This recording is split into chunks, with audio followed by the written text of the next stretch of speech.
Saya ingin sampaikan dalam keterangan pers saat ini, hasil dari pertemuan tersebut, alhamdulillah, ini adalah kabar baik, ini adalah kado istimewa untuk para pekerja migran Indonesia dimanapun di negara-negara penempatan. Satu, rapat memutuskan, dan ini disampaikan langsung oleh Bapak Menteri Perdagangan, bahwa Permendag 36 tahun 2023 tentang kebijakan dan pengaturan impor dinyatakan dicabut. Ya. Dan terkait pengaturan kebijakan impor, ya, dikembalikan ke Permendag nomor 25. Sehingga yang kedua, tidak lagi berlaku pembatasan atas jenis dan barang milik PMI. Jadi kemarin di Permendag 36 2023 yang mengatur jenis dan jumlah barang, sehingga otomatis dengan dicabutnya atau ya pada posisi di hold Peraturan Menteri Perdagangan nomor 36 tahun 2023 atau dinyatakan tidak berlaku secara implementatif di lapangan, ya maka tidak berlaku juga pembatasan untuk jenis dan jumlah barang milik pekerja migran Indonesia. Jadi yang kemarin sempat mengatur alas kaki 2, kemudian pakaian 15 pieces, itu tidak berlaku lagi. Jadi PMI bisa mengirim ya, barang sebanyak-banyaknya, sepanjang barang itu tidak masuk kategori barang terlarang. Barang yang dikategorikan berbahaya, barang yang dikategorikan menjadi ancaman bagi lingkungan misalnya.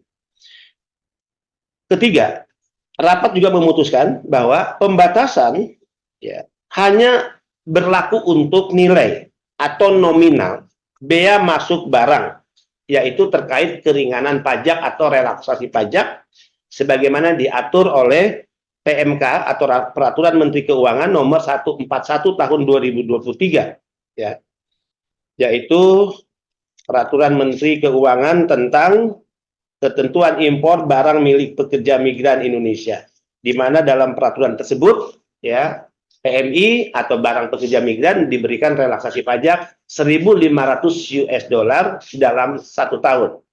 Bisa dibagi dalam 3 kali kiriman atau 1 kali pengiriman atau 2 kali pengiriman, ya. Jadi alternatif. Kemudian yang keempat, kelebihan atas barang milik PMI. Nah, jika PMI mengirim barang, tidak lagi ada pembatasan jumlah dan jenisnya. Jadi sepatu tidak lagi dibatasi misalnya 2. Mau ngirim sebanyak-banyaknya itu diserahkan pada PMI. Pakaian tidak lagi dibatasi 15 pieces, sebanyak-banyaknya PMI. Tapi karena pembatasan hanya berlaku untuk nominal pajak yaitu 1.500 US dollar atau 500 US dollar dalam 1 kali pengiriman, maka kelebihan barang yang dikirim PMI, ya, kelebihan barang kiriman PMI tidak direekspor atau dikembalikan ke negara di mana PMI bekerja dan tidak dimusnahkan, ya. Tapi barang tersebut masuk dalam kategori umum yang tentu sebagai kelebihan dari relaksasi pajak dia harus membayar bea masuk, ya. Jadi tidak lagi harus dikembalikan ke negara di mana PMI bekerja atau apalagi dimusnahkan. Tapi otomatis kelebihan barang tersebut masuk dalam kategori barang umum yang harus membayar, ya, bea masuk atau pajak. Kelima, rekan-rekan sobat migran, tarif umum kelebihan barang dengan bea. Nah, tadi ada yang tanya pasti kan. Nah, kalau yang lain dibebaskan pajaknya, kelebihannya karena sudah tidak dibatasi, tidak dilarang lagi, ya masuk kategori umum, itu berapa pembayaran bea masuknya? Selama ini ya yang berlaku umum adalah 7,5%, ya, dari total, ya, jumlah barang, ya, dari kelebihan barang, dari harga barang. Nah, khusus untuk PMI, kalau umum kan 7,5% kelebihan barang harus dia bayar bea masuk atau pajaknya. Usulan Pak Menko Perekonomian tadi di state langsung dalam rapat tersebut, ya, diberikan keringanan kembali sebesar 5%. Khusus barang PMI, umum tetap 7,5%. 6. Usulan BP2MI, jadi BP2MI tetap tadi mengusulkan 1.500 US dollar itu tidak cukup, karena kita punya contoh best practice Filipina. Ya, bahkan tadi saya menggunakan bahasa kenapa kita tidak mau jujur, ya, dan kenapa kita tidak malu melihat Filipina. Saya katakan begitu dalam rapat. Filipina itu negara kecil, tapi bagaimana Filipina sebagai negara menghormati PMI, memberikan relaksasi pajaknya itu 2.800 US dollar. Sekali lagi 2.800 US dollar. Kita ini negara besar, jauh lebih besar dari Filipina. Masa kita hanya memberikan 1.500 US dollar? Karena rapat tadi tidak dalam konteks mengambil keputusan itu, karena itu harus langsung presiden, maka Menko Perekonomian Pak Erlangga memberikan dukungan atas usulan BP2MI ya untuk 2.500 US dollar atau minimal 2.500 US dollar. Menteri Perdagangan juga tadi Pak Zulkifli akan memberikan dukungan sehingga usulan itu nanti akan dibawa dalam rapat terbatas dengan presiden karena keputusannya harus dalam rapat terbatas dengan presiden. Mudah-mudahan tentu usulan ini akan berhasil. Kemudian ya, BP2MI juga nanti akan menindaklanjuti ya usulan tersebut dalam bentuk surat kembali kepada presiden. Besok kita akan luncurkan suratnya, yaitu meminta PMK 141 direvisi, nilai nominal bukan 1.500 US dollar tapi best practice Filipina ya kita akan jadikan itu role model 2.800 US dollar atau paling minimal 2.500 US dollar. 7. Terkait barang-barang milik PMI yang tertahan ya di Pelabuhan Tanjung Mas dan Tanjung Perak sebagaimana juga sudah menjadi konsumsi publik, sudah diberitakan oleh berbagai media ya bahwa 6 bulan, 5 bulan, 4 bulan tertahan di 2 pelabuhan tersebut dan pelabuhan-pelabuhan kecilnya. Rapat tadi menyetujui agar barang-barang milik PMI tersebut segera dikeluarkan. Yang pengaturannya atau otoritas kebijakannya itu diserahkan kepada pihak Bea Cukai. Ya, jadi tidak lagi diatur oleh Permendag, ya, tapi diserahkan otoritas kewenangannya kapan dikeluarkan tentu tadi, ya, persetujuan dan perintah rapatnya harus segera itu menjadi kewenangan dari Bea Cukai. Nah, kita akan terus melakukan koordinasi dengan teman-teman Bea Cukai. Yang menarik, Sobat Migran, Bapak Ibu sekalian, rapat tadi tentu ya adalah rapat yang penuh suasana kekeluargaan, terlebih kita baru melewati perayaan Idul Fitri 1445 Hijriah ya.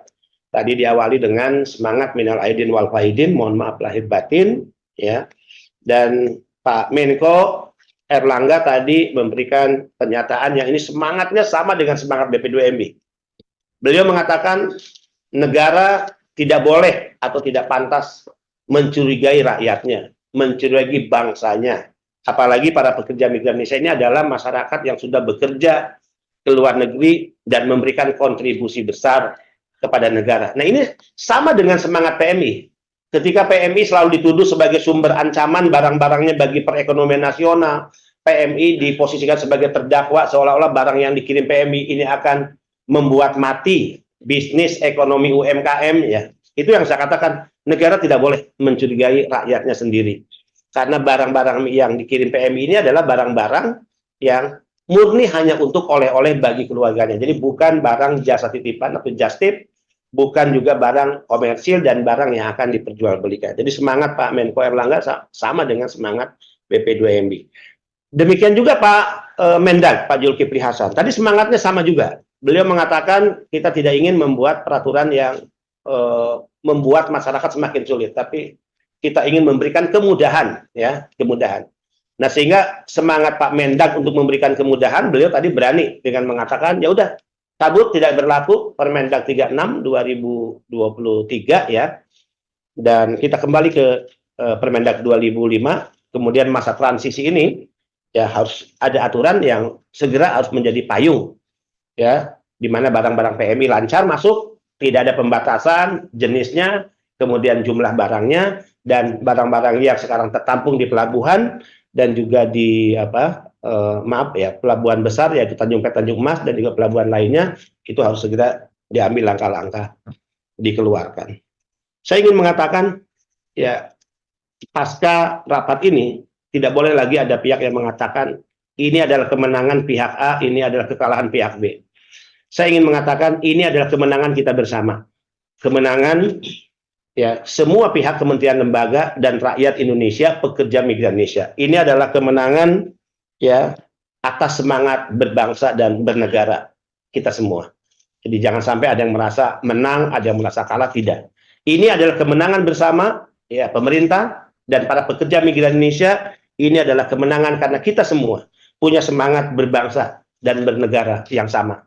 Seperti yang sering saya katakan, negara hadir dan lahir ya dengan satu tujuan, yaitu untuk membahagiakan rakyatnya, untuk mensejahterakan rakyatnya. Mudah-mudahan dengan pengumuman ini, para pekerja migran Indonesia yang sekarang menyaksikan langsung melalui live FB, kemudian juga YouTube ya dan TikTok ya, bisa ikut membagi atas apa yang saya dan juga BP2MI sampaikan ini ke seluruh para pekerja migran Indonesia di seluruh penjuru dunia di mana mereka bekerja.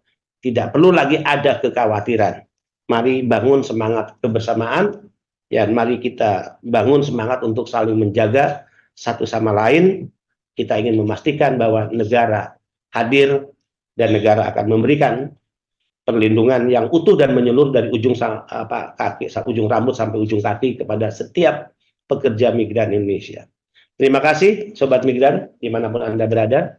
Salam sehat dan tetap semangat. Salam merah putih, bendera kita bersama. Wallahul muwaffiq ila aqwamit thoriq. Wassalamualaikum warahmatullahi wabarakatuh. Salam.